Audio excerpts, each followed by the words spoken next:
Bonjour. Alors, je suis vraiment heureux d'être des vôtres. Merci Benjamin pour cette animation. Merci à l'équipe de louange. Wow, c'était vraiment chouette. J'aurais souhaité que ça ne s'arrête pas et que j'ai pas à parler. Non, vraiment parce que c'était un moment touchant. Je suis vraiment heureux d'être des vôtres, de faire connaissance avec l'Église. Je suis aussi reconnaissant de faire connaissance avec Aurélien, Priscilla, la famille. J'ai plein de secrets maintenant à révéler que je suis resté chez eux ce week-end et c'est voilà, c'est chouette de que l'on puisse faire connaissance. Et évidemment, il faut que ça tombe en marche pour que je puisse commencer. Et ça devrait le faire bientôt, je pense. C'est bon? Ouais, super. Voilà, et donc, si vous avez subi la formation hier sur l'occultisme, j'espère que vous n'avez pas eu trop de cauchemars ou de problèmes. On a évité finalement les ateliers de mise en pratique pour rester sur l'écriture. Et en tout cas, dans ma fonction actuelle, je suis amené à voyager beaucoup et je suis frappé de voir à quel point le monde est brisé. On ne s'est pas consulté dans notre préparation, mais partout dans le monde, les choses ne vont pas. Il y a bien sûr, il y a des guerres, il y a des violences, il y a des tyrans qui oppriment des populations entières. Il y a des femmes qui sont violentées, il y a des situations qui sont des plus tragiques. Souvent, les églises aussi sont en difficulté. On voit des pasteurs qui sont mal formés. Parfois, il y a des abus d'autorité de la part des pasteurs. Parfois, il y a un bins pas possible au sein des églises. Et l'état du monde et l'état de la situation du monde est parfois un petit peu désespérant. Alors, je sais que je parle de contrées lointaines. Ici, à Lille, le soleil brille toujours, malgré la réputation que vous avez. Je suis impressionné. Le soleil brille toujours. Les gens sont gentils. Tout le monde est heureux, aimable et attentionné. C'était en tout cas l'expérience que j'ai eue, hein, vraiment. Mais dans beaucoup de coins du monde, c'est pas le cas. Les gens sont brisés et le ressentent douloureusement. Et ils cherchent, en anticipant bien sûr la mort, le fait de rencontrer Dieu, ils cherchent un moyen de trouver un secours, un réconfort, un pardon, et parfois font des choses absolument improbables pour essayer d'atténuer la souffrance intérieure qu'ils peuvent ressentir. Il y a une histoire marquante que j'ai citée hier, mais qui reste dans ma mémoire, de ce journaliste qui était au bord du Gange et qui voyait une femme qui pleurait, une jeune femme qui pleurait, qui tenait un nourrisson dans ses bras, qui le serrait dans ses bras. Et puis, à un moment donné, elle jette l'enfant dans les eaux du Gange qui se noie. Et ce journaliste chrétien qui s'approche de cette dame et dit « Maman, pourquoi tu as fait ça ?» Et cette femme dit, ça fait des années que nous vivons des situations extrêmement difficiles, familiales, pauvreté, maladie, complications, difficultés, conflits. Et on est allé voir notre gourou pour lui demander que faire. Et le gourou lui a dit, mais il faut que vous sacrifiez ce qu'il y a de plus cher à vos yeux. Et ce qu'il y avait de plus cher à leurs yeux, c'était ce petit enfant qui leur avait été donné. Et ils ont pensé qu'en sacrifiant à la divinité du Gange, ce petit enfant, les choses pouvaient être inversées. Et vous avez aux Philippines des hommes et des femmes qui se font crucifier quelques heures pour que leur souffrance leur donne suffisamment de mérite pour pouvoir un jour passer de cette vie-là vers le paradis, ou du moins, au moins, pas en enfer. Vous avez des gens dans le judaïsme. Je suis d'origine juive par mon père. Je travaille avec bonheur avec une organisation qui s'appelle Juifs pour Jésus, et j'étais à Jérusalem pour une campagne pour proclamer Jésus, et j'avais choisi l'équipe qui parlait auprès des religieux juifs, des gens très ouverts à Jésus. C'était assez violent d'ailleurs. C'était assez violent. On a dû à un moment donné changer de voiture en urgence parce que notre plaque d'immatriculation avait été diffusée pour qu'on puisse nous tabasser. C'était impressionnant. Mais vous avez des hommes, les femmes travaillent, mais vous avez des hommes qui passent leur vie à étudier le Talmud parce que par leur prière, par leur étude, ils pensent compenser leurs péchés pour être un jour accueillis dans les bras de Dieu. Vous avez des musulmans qui, de tout cœur, se lèvent tôt le matin et prient 5 fois par jour et font les sacrifices qu'ils peuvent faire pour obtenir un jour, peut-être, l'acceptation de Dieu à la fin de leur vie. J'ai grandi dans un foyer dédié au Nouvel Âge. Mon père était maître de loge chez les Rosicruciens, mais mes parents étaient vraiment à fond dans le New Age. Et dans cette spiritualité, la grande idée, c'est que le karma régule nos vies, n'est-ce pas? Et donc, dans le karma, qu'est-ce qui se passe? Eh bien, si vous avez une belle vie, c'est parce que vous avez fait des belles choses dans des vies antérieures. Et si vous avez des souffrances, c'est que vous avez fait des mauvaises choses et il vous faut payer. Et on se rend pas compte, en Occident, on aime beaucoup la notion de karma, mais on se rend pas compte, c'est que c'est une loi absolument désespérante, parce que si vous souffrez, c'est de quelle faute? C'est votre faute, n'est-ce pas?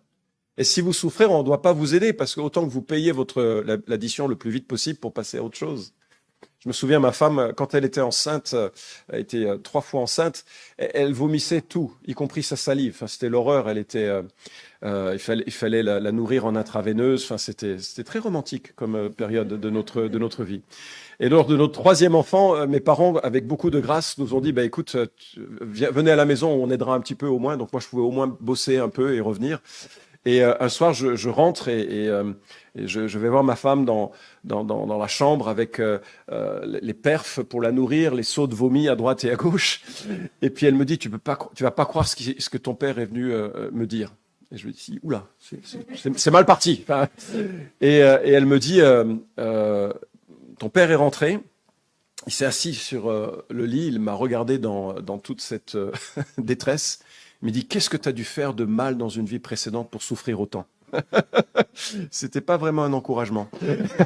J'étais reconnaissant qu'elle était trop faible pour le tuer, ou pire, pour prendre un seau de vomi. Et les relations étaient restées plutôt... Où est-ce qu'on peut trouver de l'espoir? Dans un monde brisé où les gens essayent de faire des choses pour essayer d'obtenir la compensation d'une vie dont ils savent qu'elle est bancale. Je ne sais pas où est-ce que vous en êtes dans votre chemin spirituel. J'imagine que dans une église, on a conscience qu'on est brisé et on a conscience aussi qu'il y a un réparateur. Et c'est celui dont je voudrais parler ce matin, celui qui vient nous restaurer, nous réconcilier, nous mener aussi et nous engager dans un service de réconciliation auprès d'un monde qui a besoin de cet espoir. Et je suis tellement reconnaissant qu'un jour, un copain de classe ait osé me parler de Jésus pour que je puisse découvrir les trésors qui sont en Christ et dans l'Évangile. Et avec cette longue introduction, je vous invite à ouvrir vos Bibles ou à les allumer. En 2 Corinthiens chapitre 5, versets 17 à 21, le texte va s'afficher si vous ne l'avez pas avec vous. J'aimerais vraiment voir à quel point Dieu a envoyé la cavalerie, réellement. Dieu a envoyé en la personne de Jésus-Christ celui qui peut pleinement nous réparer, nous restaurer, nous ramener et nous couvrir dans notre honte, nous établir dans une relation de réconciliation avec lui, avec une pleine assurance, avec une pleine certitude. Donc lisons ensemble à partir du chapitre 5, verset 17. « Si quelqu'un est en Christ, il est une nouvelle créature. Les choses anciennes sont passées, voici, toutes choses sont devenues nouvelles. Et tout cela vient de Dieu qui nous a réconciliés avec lui par Christ et qui nous a donné le service de la réconciliation. Car Dieu était en Christ, réconciliant le monde avec lui-même, sans tenir compte aux hommes de leurs fautes. Et il a mis en nous la parole de la réconciliation. Nous sommes donc ambassadeurs pour Christ, comme si Dieu exhortait par nous. Nous vous en supplions, au nom de Christ, soyez réconciliés avec Dieu. Celui qui n'a pas connu le péché, il l'a fait devenir péché pour nous, afin que nous devenions en lui justice de Dieu. » C'était la parole de Dieu. Je vous livre maintenant quelques réflexions que je vous inviterai à évaluer et à méditer tout au long peut-être de la semaine, et avec cette idée que nous sommes des ambassadeurs pour proclamer la réconciliation qui est en Christ. La grande idée que nous avons ici, c'est que ce dont nous bénéficions dans notre communion avec Jésus, c'est ce dont nous parlons. Et ça doit être l'objet de notre passion à des degrés divers et avec des engagements et des participations différentes. La première remarque que je ferai avec vous, c'est que Christ nous change. J'imagine, pour beaucoup d'entre vous, ça a été une réalité. Ça commence avec cette condition, mais en même temps cette affirmation. Si quelqu'un est en Christ, il est une nouvelle créature. Les choses anciennes sont passées, voici, toutes choses sont devenues nouvelles. Et la beauté du christianisme, contrairement à ce que je m'imaginais quand je le contemplais de l'extérieur, c'est que ce n'est pas un message de morale.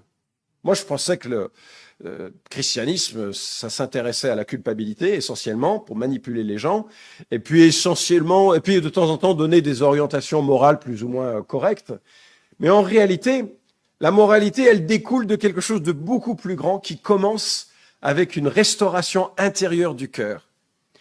Et en cela, ça suit tout le grand message de la Bible. Si vous avez lu la Bible, et j'imagine que c'est le cas en partie, vous savez que la Bible commence par un paradis en 2 chapitres. Et on a cette nostalgie de ce paradis perdu, non? On sent qu'il y a quelque chose quelque part qu'on a laissé, qu'on a loupé, qu'on a raté. Et ça commence donc par 2 chapitres qui parlent d'un paradis, et ça se termine par un paradis aussi en 2 chapitres. C'est un parallélisme assez intéressant. Et au milieu, vous avez le drame d'une rédemption. Le drame d'une rébellion des hommes et des femmes qui disent « Dieu, non merci, je choisis mon autonomie, mon indépendance. Je veux choisir moi, pour moi-même, ce qui est bien et ce qui est mal. » Ça l'a engendré la mort. Mais tout au long du plan rédempteur de Dieu, et la Bible, dans ses 66 livres, rapporte une histoire homogène où on a plein de correspondances. Il y a des théologiens qui se sont amusés à représenter toutes les citations internes de la Bible à la Bible, 67 000. Vous voulez la liste? Vous l'aurez pas parce que ça serait un peu long pour ce matin. Mais plutôt que de la donner justement sur un tableau un petit peu lourd à digérer, ils en ont fait une représentation graphique. Je trouve ça très beau. La Bible raconte, et c'est unique dans l'histoire des livres religieux. Vous avez 66 livres, vous avez une quarantaine d'auteurs, vous avez 16 siècles de rédaction, peut-être 20 siècles si Job est du temps de Abraham. Et vous avez une histoire unifiée. On part d'un paradis et on arrive dans un paradis. C'est génial, non? Et au milieu, il y a plein d'annonces. Oui, ça va se passer comme ça, il va y avoir ça, il va y avoir ça. Et il y a toute une série de choses que Dieu seul pouvait orchestrer. La Bible est extraordinaire dans la manière dont elle nous présente cette rédemption qui nous est proposée. Et voilà qu'il y a une condition pour profiter, bénéficier de cette rédemption, si quelqu'un est en Christ. Et voilà la mauvaise nouvelle qui est difficile à avaler, parfois pour nous-mêmes et parfois pour ceux qui nous entourent, c'est que nous sommes réellement rebelles à l'intérieur. On a 3 enfants qui sont maintenant adultes et mariés, que l'on aime profondément, et quand ils étaient petits, on a remarqué le problème de la corruption qu'on leur avait donné. Je me souviens que notre fils, Jordan, qui était une pile atomique de personnalité, il avait 6 ou 7 mois, il marchait à 4 pattes, et il y avait un domaine de l'appartement qu'il ne pouvait pas toucher, c'était mes livres. Pour un pasteur, c'est sacré, les livres. Et donc, il savait que quand il s'approchait des livres, on lui disait non, non. Alors, il regardait, et puis il prenait sa main, et il touchait en me regardant. Alors, on venait le voir, on t'a dit non, petite frappe, comme ça, pour qu'il comprenne. Ok, il comprend. Il prend un objet en plastique pour toucher les livres avec l'objet en plastique. Un petit tape, non, non. Ah. Il prend ma main pour toucher. J'étais vraiment le fils de ton père, toi. Il y a une rébellion intérieure de l'être humain, et la Bible en parle comme étant le péché hérité d'Adam. Nous sommes, je ne sais pas si vous avez déjà vu des poupées russes où les poupées sont insérées les unes aux autres. Nous sommes pécheurs en Adam. C'est-à-dire que nous avons péché avec Adam il y a longtemps, et nous développons cette nature humaine. Et lorsque nous naissons charnels, humains, mortels. Et si rien ne se passe, nous restons dans cette situation pour l'éternité. C'est ce que la Bible appelle l'enfer, un lieu de jugement et de séparation éternelle d'avec Dieu. C'est pour ça que l'apôtre Paul prend soin de dire si quelqu'un est en Christ, parce que naturellement nous sommes en Adam. Naturellement, nous sommes charnels. Naturellement, nous sommes centrés sur nous-mêmes. Naturellement, nous prenons la main des autres pour faire toucher les choses interdites. C'est notre nature. C'est profondément notre nature. Mais si quelqu'un est en Christ, il est une nouvelle création. Et être en Christ, c'est trouver refuge dans la personne de Christ. Et l'apôtre Paul va détailler un petit peu ce qu'il veut dire par cela.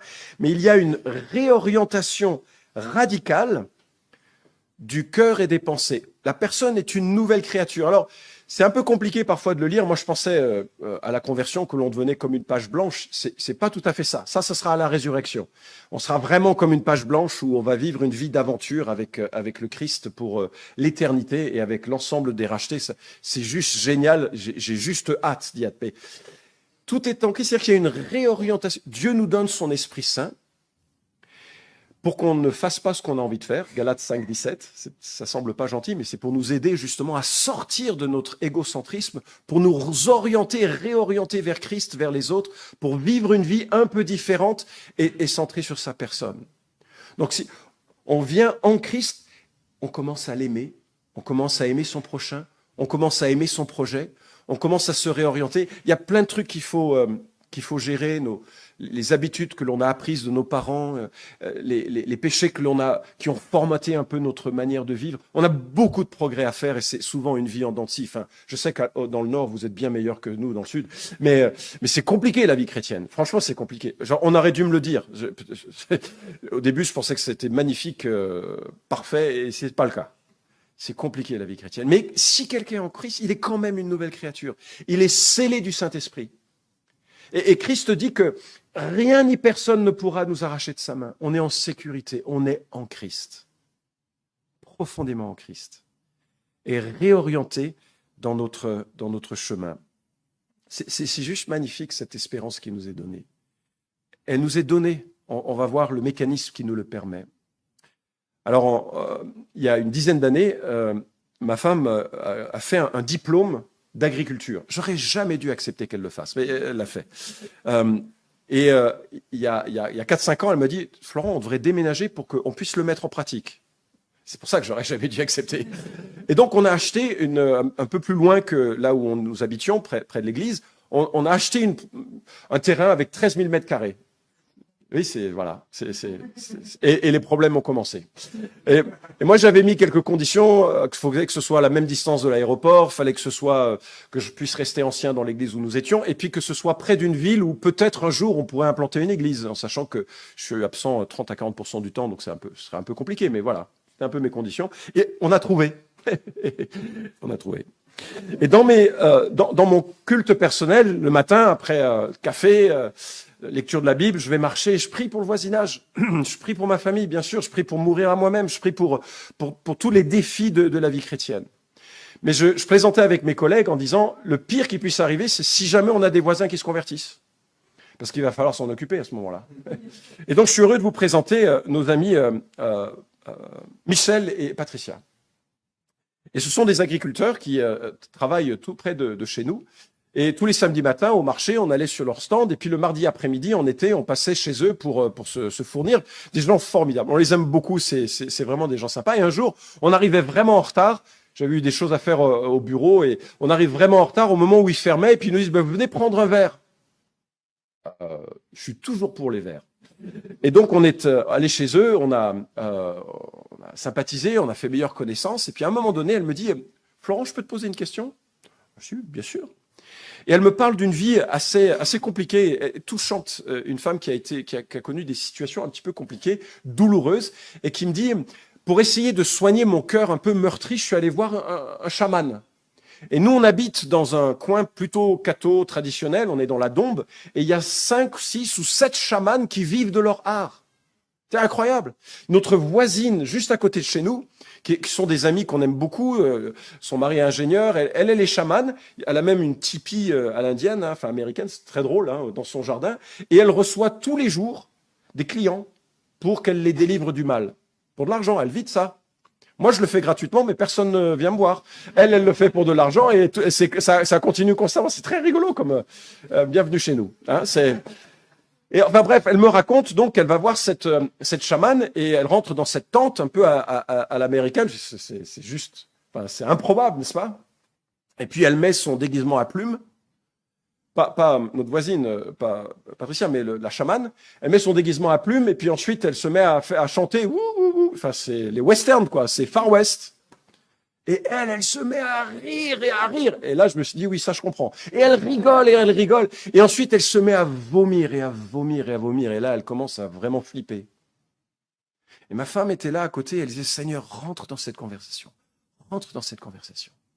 Et à ce moment-là, il y a son mari qui se tourne vers moi. T'es pasteur, toi? Je savais pas trop si c'était une bonne. Parfois, il faut se méfier. Hein. Mais je dis oui, parce que, qu'est-ce que tu en penses? Depuis qu'elle a vécu cette expérience, elle est vraiment désagréable. Waouh, ça, c'est un boulevard. Et bien sûr, je lui dis, écoute, je ne nie pas, hein, tu as vraiment vécu quelque chose de fort, c'est très réel ce que tu as vécu. Mais tu vois, ça t'a pas délivré. Et moi, ce que je connais, c'est que je connais un Dieu qui délivre. Il fait que quand on est en Christ, on est une nouvelle création. Et si ça t'intéresse, je te propose un parcours de la Bible, mais il faut que tu nous donnes 6 rencontres, hein, parce qu'on fait la grande histoire, soit en 12, soit en 6 rencontres, je le fais un peu plus rapidement. Et ça te permettra de comprendre ce que Dieu te propose. Et elle me dit, oui, je voudrais. D'habitude, les gens disent, je veux réfléchir. Elle me dit, oui, je veux bien. Je dis, non, t'es sûr? Enfin, tu réfléchis. Et puis, en fait, elle a fait un parcours découverte et elle a embrassé Jésus-Christ et Jésus-Christ l'a embrassé. Et ce qui est touchant, c'est de voir que son mari dit, elle a changé ma femme. Et je lui dis, en bien, ouais, elle est plus paisible. Ses filles disent, elle a changé notre maman. En bien, oui, elle est plus paisible. Quelqu'un est en Christ. Il est une nouvelle créature. C'est juste extraordinaire. Même si parfois il y a des conséquences de notre vie antérieure, pas antérieure, de nos vies avant la conversion, même s'il y a parfois des conséquences de notre chemin sans Christ, même si parfois il faut galérer et lutter, même si parfois il faut mourir à soi-même dans des domaines où c'est compliqué et si c'est dur, si quelqu'un est en Christ, il est une nouvelle création. Alors je sais que certains d'entre vous ont une conversion radicale, enfin moi c'est mon cas, je me suis converti le 12 juillet 84, 23 heures, c'était très clair. Si vous êtes né dans une famille chrétienne, c'est probablement plus flou. Vous êtes peut-être converti une dizaine, quinzaine, vingtaine de fois, chaque camp, oui, je me convertis, n'est-ce pas? Et ça va, moi je voudrais juste te dire, si tu es né dans une famille chrétienne et que tu aimes Jésus, pour moi c'est un plus grand miracle. Parce que tu as grandi dans une famille imparfaite, excusez-moi les parents, tu as grandi dans une famille imparfaite, tu as grandi dans une église imparfaite, tu as vu les imperfections des chrétiens et tu as choisi d'aimer Jésus qui, lui, est parfait. Pour moi, c'est un plus grand miracle. Parce que moi, j'ai vu le contraste. J'ai vu le contraste d'une vie sans Christ, d'une vie avec Christ. Si toi, tu as vu les difficultés de l'église et que tu aimes Jésus, c'est juste magnifique. Le deuxième point que je voudrais souligner, c'est que Christ nous réconcilie. Et Paul le dit en des termes qui sont absolument touchants parce que lui-même était un opposant du Christ. Tout cela vient de Dieu qui nous a réconciliés avec lui par Christ et qui nous a donné le service de la réconciliation. Il savait par expérience que son propre fanatisme religieux l'avait poussé à devenir un attaquant de Christ et de l'Église. Et je réalise que parfois dans l'Église, on a des opinions super tranchées sur des problèmes politiques, sur des problèmes sportifs. Je le respecte, je comprends. On a parfois des conversations un petit peu animées sur la religion ou sur ces choses. Mais en réalité, le vrai problème qui doit distinguer les êtres humains dans nos cœurs, ce ne sont pas les races, ce ne sont pas les religions, ce ne sont pas les opinions politiques. Ce qui doit distinguer dans notre tête les êtres humains, c'est ceux qui sont réconciliés avec Dieu et ceux qui ne sont pas réconciliés avec Dieu. Il y a une catégorie fondamentale de différence entre les humains, c'est ceux qui sont réconciliés avec Dieu et qui sont sauvés et ceux qui ne le sont pas. Et la bonne nouvelle et l'évangile est là en prenant cette réalité que nous sommes devant un Dieu qui est en colère contre nos péchés, qui est en position de jugement à l'égard des êtres humains et qui veut nous réconcilier par Jésus-Christ. Et ça, c'est des motifs qui doivent nous parler parce que l'on est conscient des conflits qui existent dans l'humanité. J'avais un ami américain qui voulait voir les plages de Normandie. Alors, je l'ai emmené et j'ai téléphoné à un collègue allemand qui implante une église en Normandie avec l'idée d'apporter la réconciliation de l'Évangile dans un lieu où les Allemands n'ont pas forcément laissé un très bon souvenir, on va le dire de cette manière. Et je trouve que c'est tellement beau, donc il nous a emmenés dans le bunker où les soldats allemands, pour la toute première fois, ont vu l'armada se présenter devant eux. Et c'était une journée où il y avait de la brume, donc il pensait que rien n'allait avoir lieu. Le capitaine arrive, il demande à son soldat s'il voit des choses. Non, il n'y a rien, il va aller quasiment se recoucher. Et soudainement, il entend « Stop !» Et il voit les centaines de barques qui vont arriver. C'était le début de la libération de l'Europe, d'un système politique terrible. Et voyez-vous, les hommes et les femmes qui sont autour de nous, Dieu est en conflit contre eux. Dieu est en conflit contre leurs péchés. Dieu jugera à juste titre toute immoralité, mensonge, violence, convoitise, idolâtrie, dont je suis le premier coupable. Dieu jugera. Mais il y a deux manières dont il va juger. Soit il jugera l'individu de façon personnelle, et ça s'appelle une éternité séparée de lui, soit il jugera en portant sur Christ, ou en faisant porter sur Christ le jugement qui nous libère. J'y reviendrai dans un instant. Mais ce que je trouve extraordinaire, c'est que l'apôtre dit que Dieu était en Christ, réconciliant le monde avec lui-même. On va voir le mécanisme de cela dans un instant. Et sans tenir compte aux hommes de leurs fautes, il a mis en nous la parole de la réconciliation. Je suis heureux de vous présenter Abakar. Il travaille dans un pays d'Afrique que je ne vais pas nommer, pas le mettre en danger, mais Abakar, c'est un super collègue à moi. J'ai beaucoup de respect pour lui. C'est un ancien musulman qui, quand il s'est converti, ça s'est pas très bien passé avec sa famille et son village, et puis qui est devenu pasteur. Et comme il est issu de l'islam, son cœur saigne pour ses amis musulmans. Et donc, avec notre mission, il travaille auprès d'une population nomade, les Peuls, qui sont souvent défavorisés, qui sont musulmans et qui sont souvent dans une situation d'immense pauvreté. Et lui, donc, il vient et il apporte des couvertures, il apporte des sacs de riz, des sacs et on essaie de l'aider, de le financer un petit peu pour qu'il puisse arriver. Et dans la capitale où lui, il habite, l'imam a appris que cet homme faisait cela pour les musulmans. Donc, il l'a convoqué en disant, c'est pas normal que toi, chrétien, tu viennes aider des musulmans. Pourquoi tu fais ça? Il dit, vous voulez que je vous explique pourquoi? J'ai dit, il faudrait que je vous raconte une histoire. Je reviens dans une semaine. Et une semaine plus tard, il revient et l'imam avait rassemblé tous les autres imams qu'il connaissait. Il y en avait une douzaine pour dire, après le café, le thé, les petits biscuits, tout ça, pour dire, mais alors, explique-nous pourquoi tu fais ça. Il dit, je vais vous raconter une histoire. Au commencement, Dieu a créé, puis il raconte un peu l'histoire de la création, et que Dieu a créé l'homme et la femme à son image. L'être humain est à l'image de Dieu. Et il se rassoit et boit son café. Et l'imam dit, d'accord, mais pourquoi tu fais ça? Il y a 16 autres histoires qu'il faut que je vous raconte pour ça. Il est brillant, c'est les commerçants, il est brillant. Et l'imam dit, on va écouter les 16 histoires. Et donc, 2-3 mois plus tard, il se retrouve pas dans la mosquée, mais dans son village. Et puis, notre mission a financé les gâteaux, le sucre en quantité pour le thé, le café, tout ça. Et il reçoit ces 12 imams et il raconte, il progresse sur l'ensemble de le méta-récit de la Bible, avec ces 17 histoires qui sont profilées pour un contexte plus africain, avec la honte et l'honneur, la peur et la puissance. Et parmi ces 12, il y en a 2 qui se sont devenus des disciples de Jésus-Christ. Dieu nous donne la parole de réconciliation. Et c'est juste bouleversant de voir que Dieu peut toucher les cœurs et réconcilier les hommes et les femmes avec lui. Et en cela, Christ nous mandate.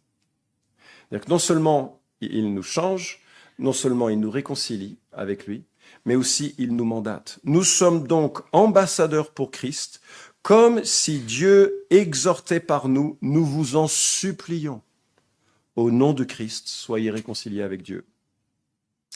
Alors, certains ont dit, mais ça, c'est nous, les apôtres, c'est pas vraiment nous, l'Église. Et il y a quelque chose de vrai dans cela. Il y a un appel unique et particulier dans l'apostolat qui est celui de Paul et de ses co-apôtres. D'autres vont dire, mais en fait, on n'est pas tous évangélistes. Et absolument. Je ne sais pas si vous avez déjà rencontré des vrais évangélistes, des pure souche. Hein. Ce sont des gens qui sont capables de faire trébucher quelqu'un et de les mener à Christ avant qu'il s'écrase au sol. C'est impressionnant. Il s'assoit dans un bus et il parle de Jésus et le gars il se met à pleurer. Enfin, c'est les vrais évangélistes, c'est incroyable, c'est extraordinaire. J'ai pas ce don, j'aime l'évangélisation, mais en réalité, même si nous ne sommes pas tous des évangélistes, nous sommes tous amenés à être des témoins de Christ. Quand la Bible parle de l'Église en Apocalypse chapitre 1 et 2, Jésus parle de l'Église comme d'un chandelier. Et la fonction d'un chandelier, c'est d'éclairer. Et donc, ensemble, on éclaire.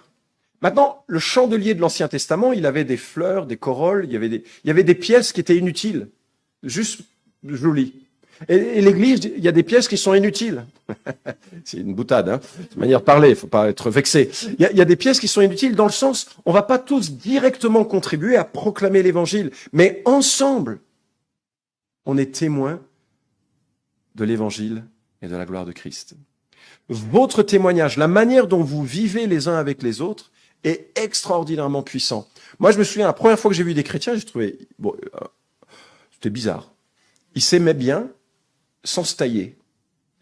J'avais pas le vocabulaire de l'amour fraternel.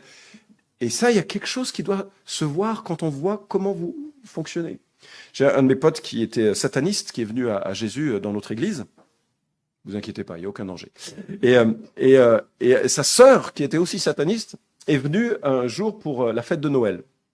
Donc il y avait un culte de Noël, et puis l'après-midi, il y avait un repas, puis il y avait un petit spectacle. À la fin de cette journée, elle est venue me voir, elle m'a dit « c'était le plus beau jour de ma vie ». Ça m'a brisé le cœur. Parce que si ça, c'était le plus beau jour de sa vie, on imagine quand même la douleur qu'elle a vécue. Mais ça, c'est le témoignage de l'Église.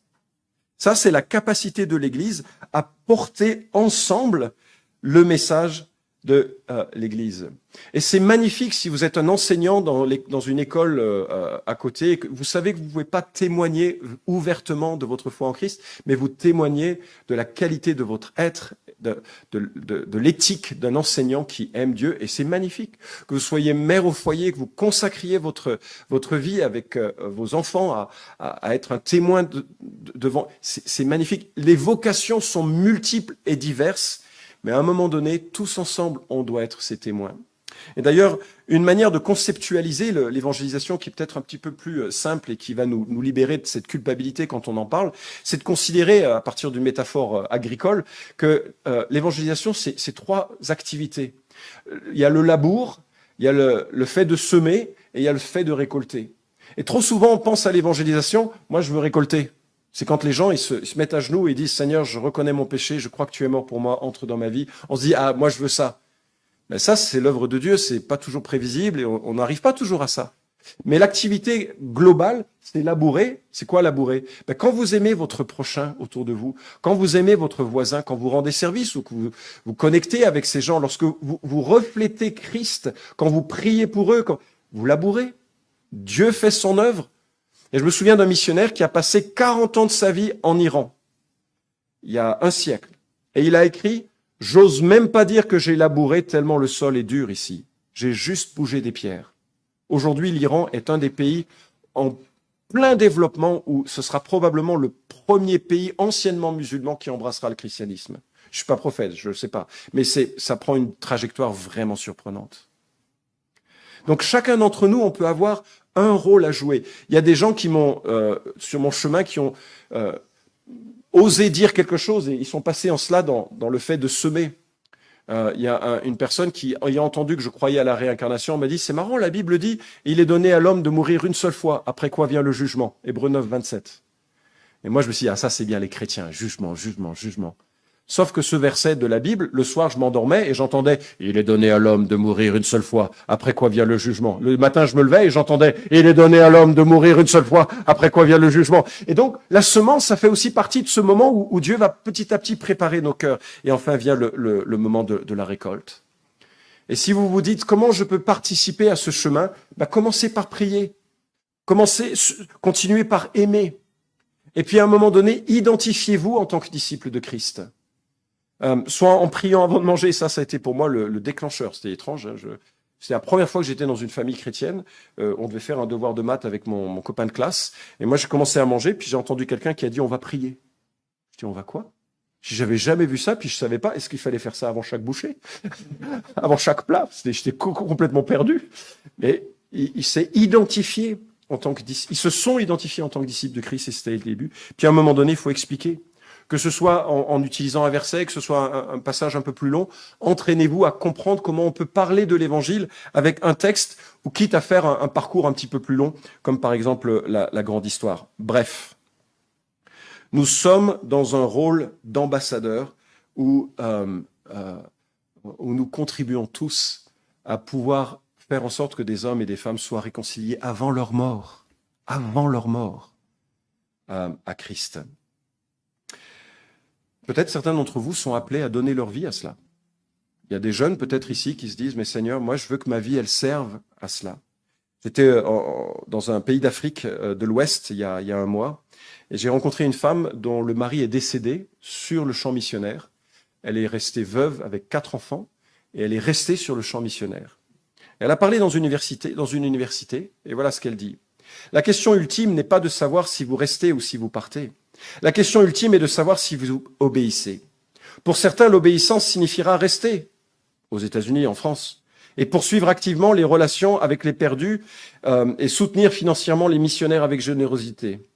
Mais pour d'autres, l'obéissance signifiera de partir.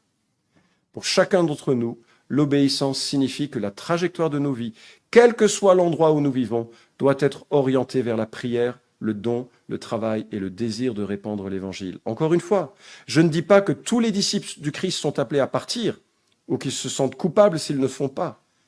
Mais si nous ne mettons pas à mort nos propres désirs et projets pour rechercher ceux de Jésus, nous ne vivrons jamais la vie abondante à laquelle Dieu nous appelle. Et je peux vous dire que la vie abondante n'a rien à voir avec le fait de jouir du confort de l'Occident.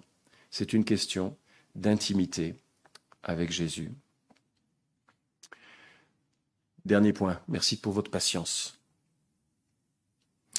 Le mécanisme qui permet tout ceci est brillamment expliqué au verset 21. Celui qui n'a pas connu le péché, c'est qui? Oui, Jésus d'ailleurs, c'est toujours la bonne réponse dans une église. Hein. C'est comme à l'école du dimanche. Hein. Là, les écoles du dimanche posent une question, Jésus, c'est bon. Celui qui n'a pas connu le péché, effectivement, Jésus, il l'a fait devenir péché pour nous afin que nous devenions en lui justice de Dieu. Cette transformation, cette réconciliation, toute cette aventure missionnaire, elle est rendue possible parce que Jésus est devenu pour nous. En 15 mots, dans l'original, le Saint-Esprit nous enseigne comment cette excellente grâce nous est confiée. Jésus, qui ne connaissait pas le péché, et je ne sais pas si vous pouvez refaire dans votre tête le chemin que Jésus a vécu, mais il y a des moments où c'est impressionnant qu'il n'ait pas péché. Le moment, par exemple, où on a voulu le faire roi, mais sans passer par la croix. Ça devait être hyper dur. Je peux avoir les bénéfices de la royauté sans la souffrance. Et il a dit non. Il y a ce moment où cette femme de mauvaise vie vient pleurer sur ses pieds, et lui l'accueille en toute pureté. Et l'honneur dans ce qu'elle est, une femme créée à l'image de Dieu en besoin de rédemption. C'est juste magnifique. Ou lorsque il est devant l'ultime moment de la croix où il va souffrir, ce dont on va parler là, et qu'il dit, alors que la sueur se mélange à son sang, il dit, pas ma volonté, mais la tienne. Ça, c'est l'exemple d'une vie qui dit renoncer à soi-même pour Dieu. Et donc ce Jésus, il a vraiment vécu une vie parfaite. Et ce qui se passe, c'est que lorsque Christ meurt à la croix, Dieu le Père fait de lui péché. Vous avez remarqué? Il l'a fait devenir péché, pas pécheur. C'est-à-dire que Dieu le Père, qui est en colère contre nos péchés à nous ici, il prend nos péchés et il le fourre, manière de parler, dans la personne de Christ. Christ devient péché.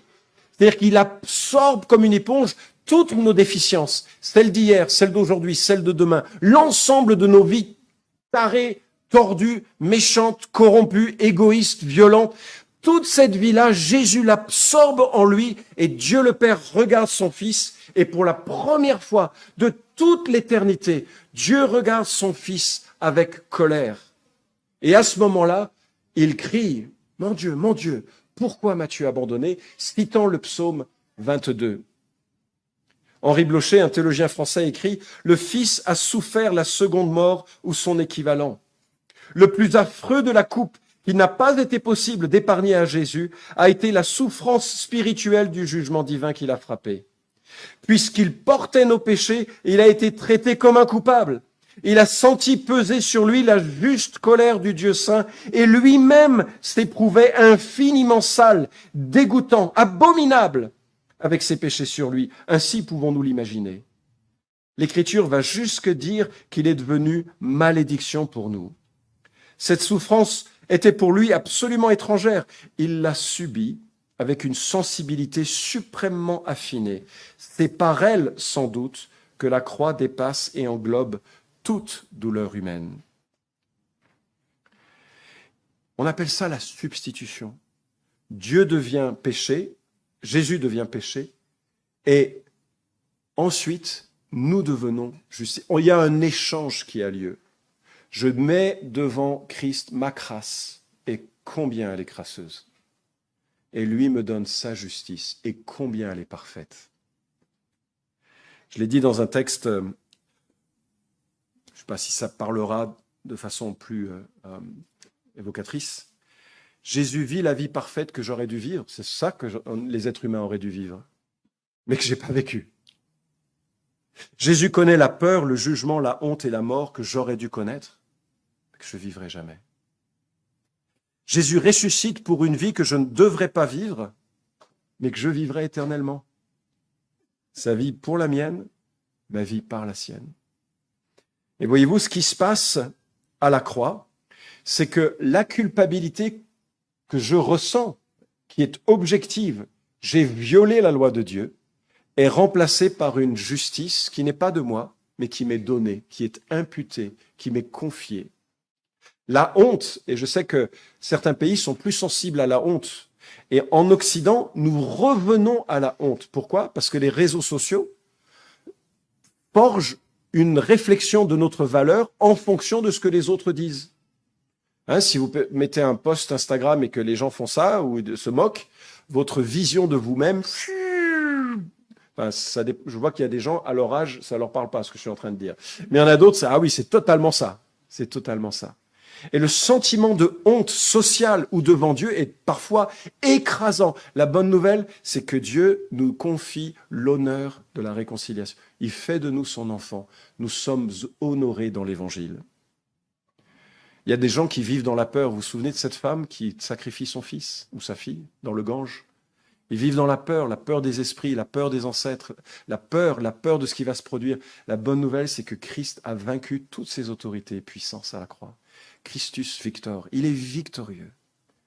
Et à la croix, je rentre dans sa protection, sous son domaine.